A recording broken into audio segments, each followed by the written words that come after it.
1. Sabar itu nggak ada batasnya, kalau ada batasnya berarti gak sabar. 2. Islam datang bukan untuk mengubah budaya leluhur kita jadi budaya Arab. Bukan untuk aku jadi ana, sampeyan jadi antum, sedulur jadi ahi. Kita pertahankan milik kita harus filtrasi budayanya, tapi bukan ajarannya. 3. Demokrasi harus berlandaskan kedaulatan hukum dan persamaan setiap warga negara tanpa membedakan latar belakang ras, suku agama dan asal-muasal, di muka undang-undang. 4. Apakah yang akan dikenakan Nabi Muhammad, seandainya beliau hidup di masa kini? Tetap berjubah sajakah? Seperti orang Arab dari pedalaman semenanjung bergurun luas itu, ataukah mengenakan pakaian lebih universal, seperti celana, dasi, dan jas?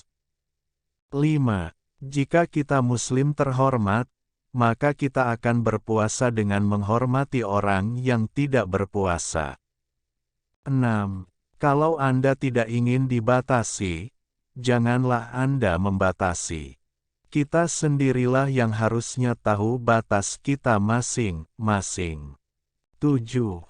Keberhasilan pemimpin diukur dari kemampuan mereka dalam mensejahterakan umat yang mereka pimpin.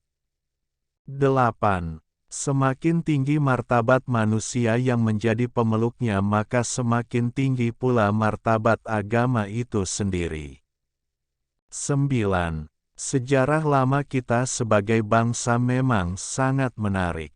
Rasa tertarik itu timbul dari kenyataan bahwa yang ditulis sering tidak sama dengan yang terjadi. 10. Mari kita bangun bangsa dan hindarkan dari pertikaian yang sering terjadi dalam sejarah. Inilah tugas kesejarahan kita yang tidak boleh kita lupa. 11. Yang lebih penting dari politik adalah kemanusiaan. 12. Menyesali nasib tidak akan mengubah keadaan. Terus berkarya dan bekerjalah yang membuat kita berharga. 13. Al-Quran sudah menetapkan agama yang benar di sisi Allah adalah Islam. Namun tidak berarti negara tidak boleh memberikan perlakuan yang sama kepada semua agama. 14. Tuhan tidak perlu dibela karena Dia yang Maha Kuasa. 15. Memuliakan manusia berarti memuliakan penciptanya, merendahkan dan menistakan manusia berarti merendahkan dan menistakan penciptanya. 16. Agama mengajarkan pesan-pesan damai dan ekstremis memutar balikannya. 17.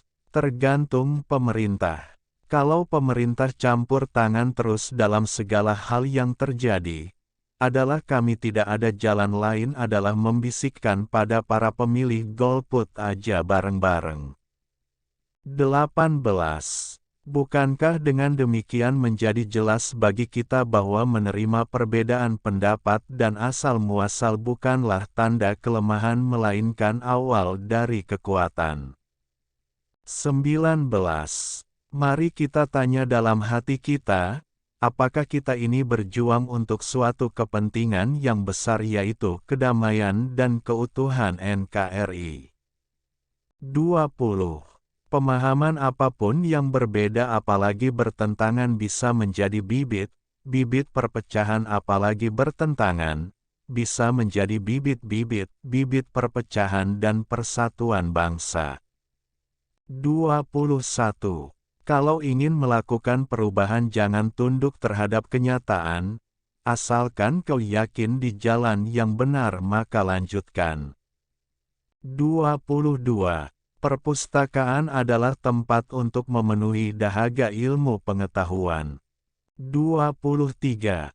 Tidak ada jabatan di dunia ini yang perlu dipertahankan mati-matian. 24. Guru spiritual saya adalah realitas. Dan guru realitas saya adalah spiritualitas.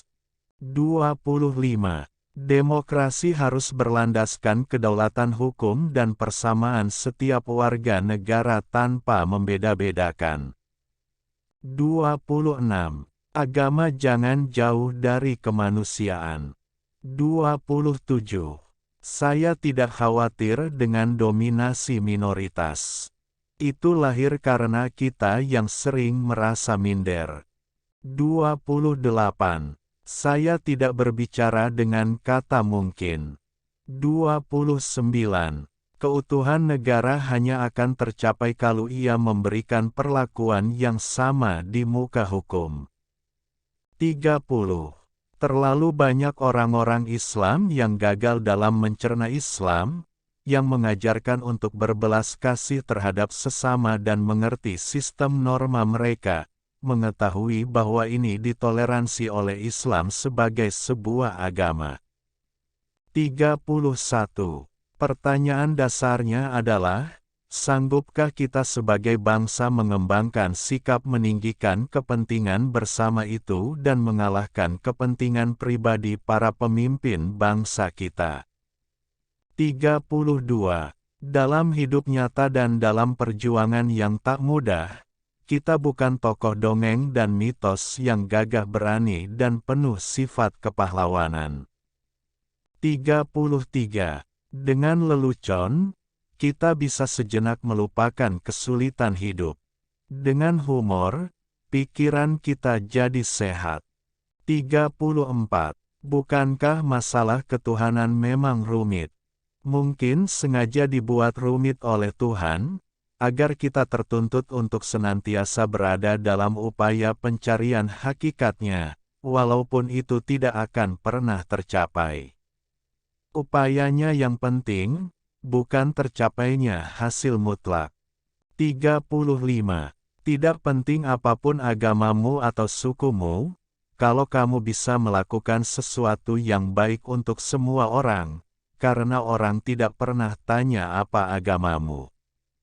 36. Negara ini paling kaya di dunia, tetapi sekarang jadi paling melarat, karena koruptor tidak ditindak. 37.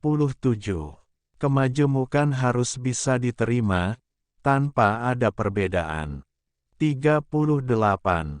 Keragaman adalah keniscayaan akan hukum Tuhan atas ciptaannya. 39.